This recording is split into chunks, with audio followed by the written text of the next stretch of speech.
to be closed till 4th May. Hello and welcome to IM Voice, myself Muhammad Zikriya. All masjids will be closed till 4th May. Our friend Sayyid Asjad of Aaj Ki Awaaz spoke to Maulana Imran Maqsood of Jamia Masjid. Please do watch the full interview. Thank you. اس میں جو ہے minority leaders اور ہمارے علماء اکرام جو ہے جدوجہد لگاتار صبح سے کر رہے تھے. تو اس وقت ہمارے ساتھ جامعہ مسجد سٹی مارکیٹ جامعہ مسجد امام و خطیب مقصود عمران صاحب موجود ہیں, تو ان سے کچھ تفصیلات ہم جاننا چاہیں گے. مولانا, سب سے پہلے تو میں آپ کی ہمت اور آپ کی جو کوششیں ہیں اسے جو مرحبا کہوں گا. نتائج چاہے کچھ بھی ہو, لیکن جو آپ کی جو کوششیں ہیں اسے سراہنا اور بہت زیادہ ضروری ہے. ہمارے ناظرین جاننا چاہیں گے کہ آپ نے حکومت سے ایک رعایت طلب کی تھی, کیا نتائج نکلے ہیں اور کیا پیغامات ہیں عوام کے لیے؟ جب سے یہ سرکولر جاری ہوا تھا اس کے بعد سے مسلسل لوگوں کے فون آنا شروع ہوئے, جس کی وجہ سے میں حضرت امیر شریعت دامت برکاتہم سے اس سلسلے میں مشورہ فرمایا. پھر اس کے بعد شہر کے مختلف تنظیموں کے صدور اور مختلف تنظیموں کے ذمہ دار احباب سے اس سلسلے میں تبادلہ خیال کیا, اور ساتھ ہی ساتھ ہمارے اس شہر کے اور ہماری ریاست کے سیاسی قائدین سے بھی مشورہ طلب کیا. آخر کار یہ طے پایا کہ آج صبح دارالعلوم سبیل الرشاد میں ایک میٹنگ طلب کیا جائے, پھر اس سلسلے میں سارے تفصیلات معلوم کیے جائیں. بعد میں ہم کچھ ایک نتیجے پہ پہنچے. اللہ کا شکر ہوا کہ ساری تنظیموں کے ذمہ دار صبح 11:30 بجے دارالعلوم سبیل الرشاد پہنچے اور سارے امور پر تبادلے خیال کیے. آخر کار یہ طے پایا کہ ہم اشوک صاحب سے بھی بات کریں, اور ساتھ ہی ساتھ اس لیے کہ یہ سرکولر خاص طور پر ہمارے اس ریاست کے چیف سیکریٹری صاحب کی طرف سے جاری ہوا تھا, ان سے ملاقات کر کے ہم سارے حالات کو سامنے رکھیں.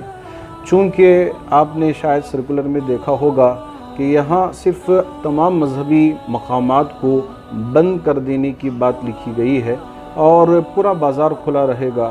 تو حضرات علماء نے یہ سوچا کہ بھی بازار کھلا رکھا گیا ہو اور صرف مسجدیں اور مندریں اور چرچ بند ہوں, یہ مناسب نہیں معلوم ہوتا. اگر لاک ڈاؤن ہے تو ایسی صورت میں لوگ اپنی اپنی عبادتیں اپنے گھروں پہ ادا کر لیں گے. اگر لاک ڈاؤن نہیں ہے, جزوی لاک ڈاؤن ہے, تو ایسی صورت میں لاک ڈاؤن کے احکامات جاری کرنا مناسب معلوم نہیں ہوتا. اس لیے ہم اشوک صاحب سے بھی گفتگو کی اور چیف سیکریٹری سے بھی ملاقات کر کے ان کے سامنے سارے تفصیلات رکھے. تو انہوں نے مشورہ کر کے ایک فیصلہ لینے کا ہمارے سے ذکر کیا تھا. بعد میں انہوں نے کہا کہ اس لیے کہ آج کل شہر کے اندر بہت زیادہ مریض بڑھتے جا رہے ہیں, جس کی وجہ سے بیڈ ملنا مشکل ہو گیا ہے, اور جو انجیکشنز ہیں وہ انجیکشنز بھی نہیں مل رہے ہیں, بلاک میں بک رہے ہیں. اور ایسے میں جو بیڈ ہیں یا ہاسپٹلس ہیں, اس کی ساری سہولیات اس وقت مہیا کرنا ممکن نہیں ہے. اس وجہ سے اس پر قابو پانے کے لیے ان دنوں میں تمام مساجد کو, عبادت گاہوں کو اگر بند کر دیا جائے تو ان چیزوں پہ ہم قابو پا سکتے ہیں, یہ ان کا سوچنا تھا. تو اس وجہ سے حضرات علماء نے پھر مغرب کے بعد فون کے اندر کانفرنس کال میں مشورہ کیا کہ اب کیا کرنا چاہیے. تو اس لیے متفقہ یہ طے پایا کہ چونکہ اب ہمارا حق اتنا ہی ہے کہ ایک آدمی اگر جیل میں بند ہو, اگر جمعے کی نماز کا وقت ہو تو وہ تیار ہوگا, دروازے تک آئے گا اور کوشش کرے گا کہ اگر اللہ نے مجھے موقع دے تو میں باہر جا کر جمعے کی نماز ادا کروں گا, اگر نہیں ہے تو بس یہیں ظہر کی نماز ادا کر لوں گا.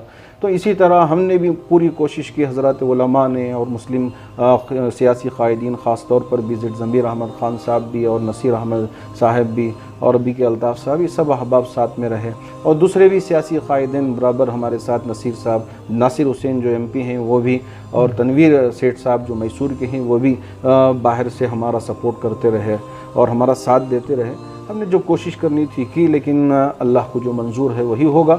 تو اس وجہ سے اب یہ فیصلہ مکمل طور پہ صاف ہو گیا ہے کہ آئندہ یعنی کل سے تمام مسلمان اپنی اپنی تمام عبادتیں اپنے اپنے گھروں میں ادا کر لیں, جیسا کہ لاک ڈاؤن میں گزشتہ سال آپ نے کیا تھا. اور جمعہ کا دن بھی ہے تو جمعہ بھی گھروں کے اندر بھی پڑھ لیں گے, اور اس کے بارے میں بھی انشاءاللہ سارے تفصیلات امارت شریعہ کے طرف سے جاری ہوں گے. میں مسلمانوں سے گزارش کرنا چاہوں گا کہ دیکھیے جتنا ہمارے بس میں ہے ہم نے کیا ہے، ہمارا رب انشاءاللہ ہماری دعاؤں کو سنیں گے، ہماری پکار کو سنیں گے، ہماری تڑپ کو سنیں گے۔ آپ دعاؤں میں بھی لگیں، عبادتوں میں بھی لگیں، نماز میں بھی لگیں، کسی طرح کی عبادت میں کمی نہ ہو، خلل واقع نہ ہو، آپ پوری یکسوئی کے ساتھ عبادت کریں، یہ ہم آپ سے گزارش بھی کریں گے اور درخواست بھی کریں گے۔ مولانا کیونکہ ایک ہمارے ناظرین کی طرف سے ایک سوال بھی ہے، پوری کوششوں کے بعد جو ہے با جماعت پڑھنے کا جو ہے ہمارے برادران وطن یا برادران اسٹیٹ کہیں یا اس شہر کے لوگوں کو کہیں با جماعت نماز پڑھنے کا جو موقع نہیں مل رہا ہے، تو کیا اللہ تعالیٰ کے خزانے اتنے وسیع نہیں ہیں کہ اللہ تعالیٰ جو ہے، کیونکہ ان کے پاس اسباب اور حالات نہیں ہیں، تو اللہ تعالیٰ جو ہے انہیں اور ثوابوں سے نوازے گا اگر گھر میں بھی وہ عبادتیں کریں؟ جی ہاں، گھروں کے اندر بھی جماعت کے ساتھ نماز پڑھیں گے تو انشاءاللہ اللہ رب ذوالجلال ضرور اجر عطا فرمائیں گے۔ ہاں، مسجدوں میں پہنچ کر نماز پڑھنے میں جو لطف ہے، جو ثواب ہے، وہ بالکل الگ ہے، ہم اسے مانتے ہیں، اسی وجہ سے مسجد میں جا کر نماز پڑھنے میں بہت زیادہ ثواب ہے۔ میرے آقا صلی اللہ علیہ وسلم نے فرمایا تھا کہ وہ لوگ جو گھروں میں نماز پڑھ لیتے ہیں مسجد کو چھوڑ کر، تو ان کے گھروں کو جلانے کا حکم تک دے دیا تھا۔